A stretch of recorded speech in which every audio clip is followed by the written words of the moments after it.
A Pocket for Corduroy by Dawn Freeman.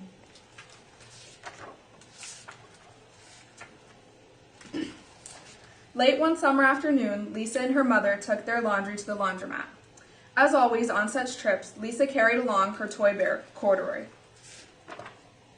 The laundromat was a very busy place at this hour.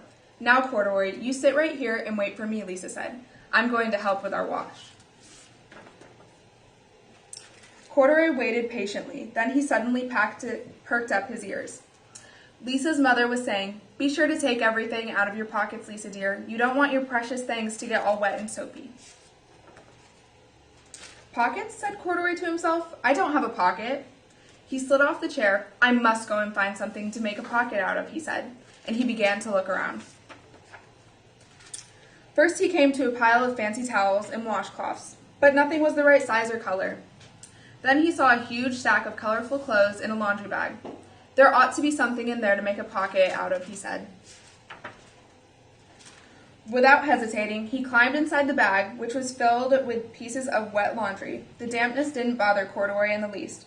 "This must be a cave," he said, sighing happily. "I've always wanted to live in a dark, cool cave." When the time came for Lisa to fetch her bear, he was gone. "Oh, Mommy," she exclaimed, "Corduroy isn't in here where I left him." "I'm sorry, honey," said her mother, "but the laundromat will be closing soon. We must be getting home." Lisa was reluctant to leave without Corduroy, but her mother insisted. "You can come back tomorrow," she said. "I'm sure he will still be here." As they left, a young man wearing an artist's beret was taking his wet laundry out of a bag, the very bag Corduroy had discovered. Before he knew it, Corduroy was being tossed together with all the sheets, shirts, shorts, and slacks inside the dryer. But just as the artist was shutting the glass door, Corduroy tumbled out onto the floor. "How in thunder did that bear ever get mixed up with all my things?" the artist wondered. "Poor Corduroy was damp all over. The least I can do for him is give his overalls a good drying," said the man thoughtfully. He unbuttoned Corduroy's shoulder straps and put his overalls in the dryer. Corduroy grew dizzy as he watched the clothes spinning around, but the artist became inspired. "This would make a wonderful painting," he said, as he took a sketch pad out of his pocket and began drawing the swirling colors. "I can hardly wait to get back to my studio." Finally, the dryer stopped whirling, and the man gathered up the clothes. Then he helped Corduroy put on his warm, dry overalls. All at once, the manager of the laundromat called, "Closing time, everybody out." Corduroy was gently placed on top of a washing machine. "I wonder who that bear belongs to," said the artist as he was leaving. "Seems to me he should have his name someplace. He's too fine a fellow to be lost."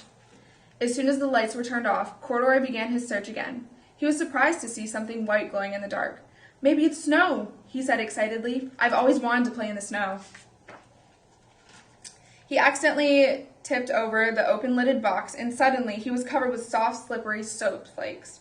Gradually, Corduroy began to slip and slide. "Oh, what fun!" he exclaimed with a smile. "I've always wanted to ski down a steep mountainside."